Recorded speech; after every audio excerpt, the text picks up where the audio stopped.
I laugh with no boy, you know. Especially when you know some boy, some girl with me too, you know. I laugh and play, and skin up my teeth with no boy, and I can't when I like me, you know. In the name of modern dancehall, few names have risen as quickly and as controversial as Squash. Over the past decade, he has established himself as one of the most dominant voices in the genre, known for music that reflects the harsh reality of the street, violence, loyalty, survival, and power. But what separates Squash from many of his peers is the persistent belief among fans and critics alike that his music is not merely storytelling, but a direct reflection of his lived experience. For years, that perception worked in his favor. It gave him authenticity, it gave him credibility. It helped fuel a rapid growing career that turned into a central figure in dancehall new era. However, that same reputation would eventually become his greatest liability, because in a sudden and dramatic turn of events, his rise was interrupted. This time not by rival artists or industry politics, but by international law enforcement. Reports emerged that Squash was arrested in the United States with involvement from federal authorities, not local police, but agencies operating at the highest level. And naturally, this raises the question, how did he get this far? To understand that, we have to go all the way back to the beginning. Long before the fame, before the millions of views and the international recognition, there was a young man named Andre Whitaker growing up in Salt Spring, Montego Bay, a community widely known for its struggles with crime and economic hardship. Like many youths in similar environments, Andre was surrounded by a constant tension. But within that environment, he discovered something that would eventually change his life. Music. Music became both an outlet as a weapon, a way to express, to document, and to process everything happening around him. But Andre was not alone in his ambition. He had a brother named Daniel, whose path would run parallel, yet in a very different direction. While Andre leaned into music, his brother became associated with the streets, eventually building a reputation that would echo throughout Montego Bay, a reputation that would later send his brother to prison. By around 2013, Andre had begun recording professionally and adopted the name Squash publicly, but the name suggested someone who squashes conflict, a peacemaker of sort.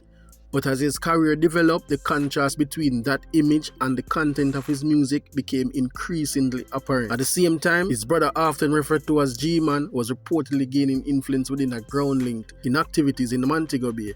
While Squash built visibility, there was claim that power was being consolidated behind the scene. Eventually, Squash would form a collective known as Six, a movement that blends music, identity, and affiliation. Among its members was Chronicler, who would later become a major force in its own right.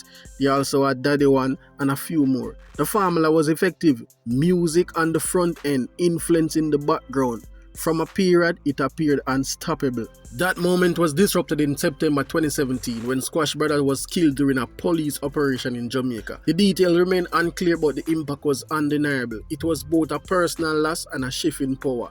Yes, despite the tragedy, Squash continued to forward. In 2018, he released what would become one of his first songs that exploded on the scene, titled Trending. The song gained popularity fast, marking his official arrival on the national stage. But success came at a cost. That same year, rising crime in St. James led the Jamaica government to declare a state of emergency. Security forces intensified operation across the parish, and Squash himself was detained. He would spend several months in custody without formal charges. Ironically, instead of slowing his momentum, the situation amplified.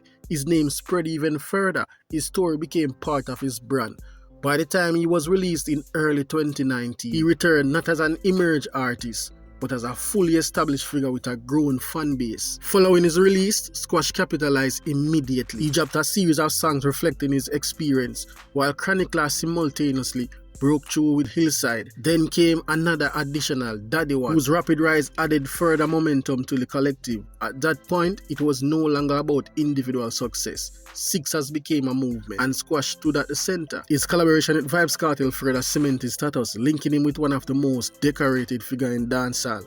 By the end of 2019, Squash was no longer just relevant, he was now a dominant figure. But then with success came more than just fame and financial gain.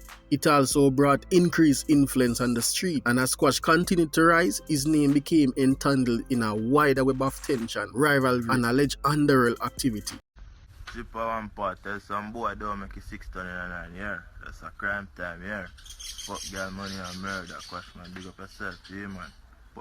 At the time, Montego Bay, particularly communities like Salt Spring, was experiencing high tension crime, high level situation, with opposing factions. Reports and public discourse suggest that individuals associated with certain groups were under constant pressure, not only from law enforcement, but also from rival network operating within the same space. In that environment, visibility could quickly become a liability. It is within this context that Squash was relocated to the United States, rather than being purely a strategic move for career expansion. It was widely believed that the influence by escalating tension at home, the contribution of police scrutiny, and street-level conflict create a situation where remaining in Jamaica poses a significant personal risk. A matter of fact, there are several outlets out there that suggest that Squash was involved in criminal activities. You can check channels like Serpi, On The Spot Media, where they go more in depth with information. Where they get it from, I don't know. However, despite being in the United States, Squash circumstances remain complicated. Questions surrounding his immigration status limit his ability to operate freely,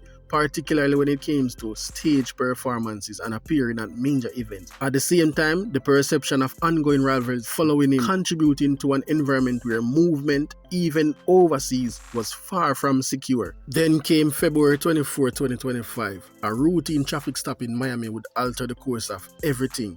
According to reports, officers conducted a search of the vehicle and discovered multiple firearms, including a modified weapon capable of automatic fire, an extremely serious offense under the US law. Given his immigration status, the situation escalated immediately. He was arrested and charged.